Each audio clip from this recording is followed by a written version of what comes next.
నమస్తే, welcome to four sites TV. China Russia సంబంధాలు మరింత మెరుగుపరుచుకుంటామని రష్యా అధ్యక్షుడు వ్లాదిమిర్ పుతిన్, చైనా అధ్యక్షుడు గ్లీ జిన్పింగ్లు స్పష్టం చేశారు. ఇరు దేశాధ్యక్షులు చైనా రాజధాని బీజింగ్లో కలుసుకున్నారు.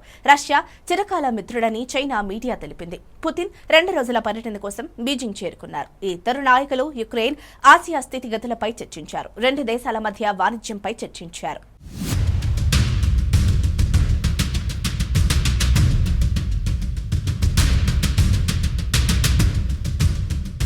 సాంకేతికత, అణు, భారీ సైనిక శక్తితో అమెరికాతో పోటీ పడుతూ దాని ఆధిపత్యానికి చైనా సవాలు విసురుతోంది. ప్రపంచ శాంతి కోసం న్యాయం నిలబెట్టేందుకు సిద్ధంగా ఉన్నామని జిన్పింగ్ తెలిపారు.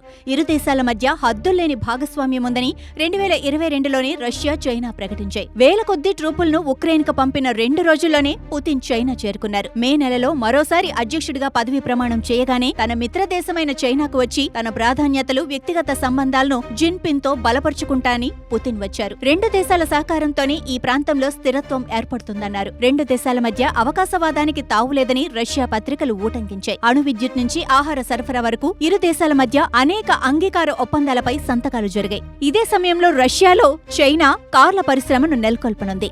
ఉక్రెయిన్ సంక్షోభం నుంచి బయటపడేలా చైనా ప్రయత్నించడంపై పుతిన్ కృతజ్ఞతలు తెలిపారు. రష్యా సైన్యం ఇప్పటికే ఉక్రెయిన్లోని అనేక కీలక ప్రాంతాలను ఆక్రమించుకుంది. 2 దేశాల భాగస్వామ్యంతో తమ దేశాల అభివృద్ధి కోసం పరస్పర నమ్మకంతో ముందుకు సాగుతామన్నారు. ఇరు దేశాల మధ్య అంతకు ముందెప్పుడూ లేని అపూర్వమైన అత్యున్నత వ్యూహాత్మక భాగస్వామ్యం ఉందని పుతిన్ అన్నారు. మావో జెడాంగ్ నేతృత్వంలోని 1949లో పీపుల్స్ రిపబ్లిక్ ఆఫ్ చైనాను రష్యా గుర్తించింది. దీంతో 2 దేశాల నాయకులు వారి 75 ఏళ్ల బంధాన్ని సెలబ్రేట్ చేసుకున్నారు. చైనా రష్యాలను అతిపెద్ద ప్రత్యర్థిగా అమెరికా భావిస్తోంది. ఈ శతాబ్దంలో ప్రజాస్వామ్యానికి, నియంతృత్వాలకు మధ్య పోటీ జరుగుతుందని అమెరికా అధ్యక్షుడు జో బైడెన్ అన్నారు. చైనా తన నిఘా వ్యవస్థలు, సైనిక శక్తి, కంప్యూటింగ్, బయాలజీలో శక్తి చాటుతూ ప్రపంచంపై అమెరికా ఆధిపత్యాన్ని చైనా సవాలు చేస్తోంది.